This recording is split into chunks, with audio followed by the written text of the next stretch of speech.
Have you ever wondered how your phone knows exactly what movie you want to watch next? Or how your smart speaker can answer your random questions? It's not magic, it's artificial intelligence, or AI. But what exactly is AI, and how does it actually work? Forget the sci-fi movies for a second. At its core, AI is about making computers think and learn like humans. It's a huge field, but today we're going to break it down into simple, easy-to-understand pieces. So, if you've ever been curious about the brains behind your favorite tech, stick around. We're about to demystify the world of AI. First things first, AI isn't just one single thing. It's a broad branch of computer science. Think of it like sports. You have soccer, basketball, and tennis. They're all sports, but they're very different. Similarly, AI includes things like machine learning, deep learning, and neural networks. Let's start with the big one, machine learning. This is the most common type of AI you interact with every day. The key idea here is that instead of programming a computer with a huge set of rules for every possible situation, we let it learn from data.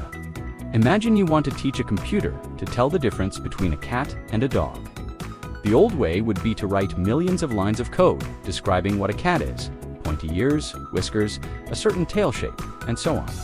That's incredibly difficult and wouldn't work very well. With machine learning, we do something much smarter. We just show the computer thousands of pictures labeled cat and thousands of pictures labeled dog. The machine learning algorithm then analyzes all this data and starts to figure out the patterns on its own. It learns what features are typically associated with cats and what features are associated with dogs. It's like how a child learns, not by reading a textbook on animal biology, but by seeing lots of cats and dogs and having someone say, that's a dog or that's a cat. So, how does it find these patterns? It uses algorithms. These are just sets of mathematical instructions. The algorithm might notice that pictures labeled cat often have pixels arranged in pointy triangular shapes at the top, which it identifies as ears.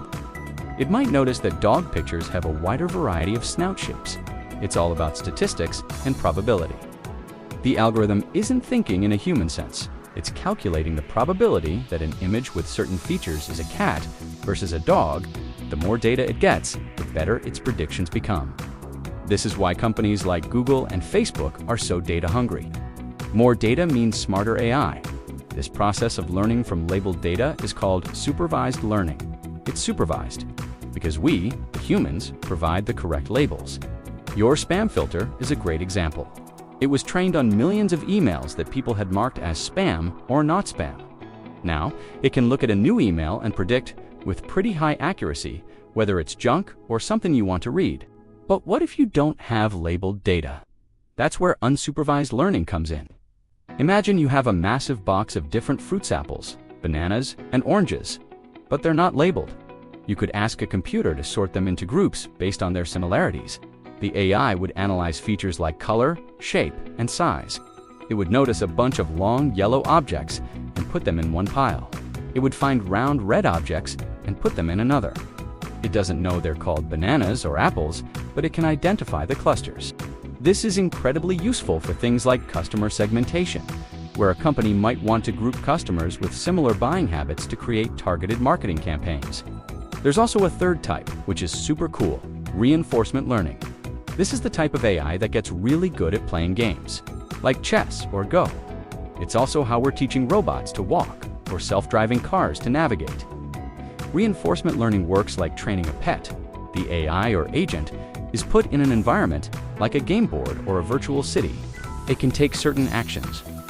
When it takes an action that gets it closer to its goal, like winning the game or reaching the destination, it gets a reward, like a virtual treat. When it makes a bad move, it gets a penalty. Over millions and millions of trials, the AI learns through trial and error which actions lead to the biggest rewards. It starts off making random moves, but over time, it builds a strategy. This is how DeepMind's AlphaGo was able to beat the world's best Go player. It didn't just memorize past games, it played against itself billions of times, learning strategies that no human had ever even thought of. It learned to think strategically by maximizing its future rewards. Now, let's go a level deeper. You've probably heard the term neural networks and deep learning. What are those? Well, they are a specific and very powerful type of machine learning inspired by the human brain. Our brains are made of billions of neurons connected to each other. When we learn something, the connections between certain neurons get stronger. Artificial neural networks try to mimic this structure. An artificial neural network is made of layers of interconnected nodes, which are like virtual neurons. The first layer is the input layer, where you feed in the data, say, the pixels of an image. The last layer is the output layer, which gives you the answer, cat or dog. In between, there are one or more hidden layers. Each node in a layer is connected to nodes in the next layer, and each connection has a weight. This weight represents the strength of the connection. When you feed data into the network, each node receives signals from the previous layer. It adds up all these signals, and if the total signal is strong enough, it fires and sends a signal to the next layer. The learning process involves adjusting all those tiny weights between the nodes. The network makes a guess, checks if it was right, and if it was wrong, it goes back and slightly adjusts the weights to make a better guess next time. This process is called backpropagation. Deep learning is simply what we call a neural network that has lots of hidden layers, sometimes hundreds. These extra layers allow the network to learn much more complex and abstract patterns. For example, in an image recognition network, the first few layers might learn to recognize simple things like edges and colors. The middle layers might combine those to recognize more complex shapes like eyes, noses, or ears. And the final layers combine those features to recognize a whole face, or, in our example, a cat or a dog. This hierarchical learning is what makes deep learning so incredibly powerful for tasks like image and speech recognition. It's the technology behind facial recognition on your phone and the voice recognition in Alexa or Google Assistant. So let's recap the whole process. AI is the big concept of machines that can think. Machine learning is a type of AI where machines learn from data without being explicitly programmed. We have supervised learning with labeled data, unsupervised learning for finding patterns in unlabeled data, and reinforcement learning, which uses rewards and penalties. And deep learning is a type of machine learning that uses deep neural networks, inspired by the brain, to learn very complex patterns from huge amounts of data. It sounds complex, and mathematically it is, but the core concept is simple: learning from experience, just like us. The more data and practice an AI gets, the smarter it becomes.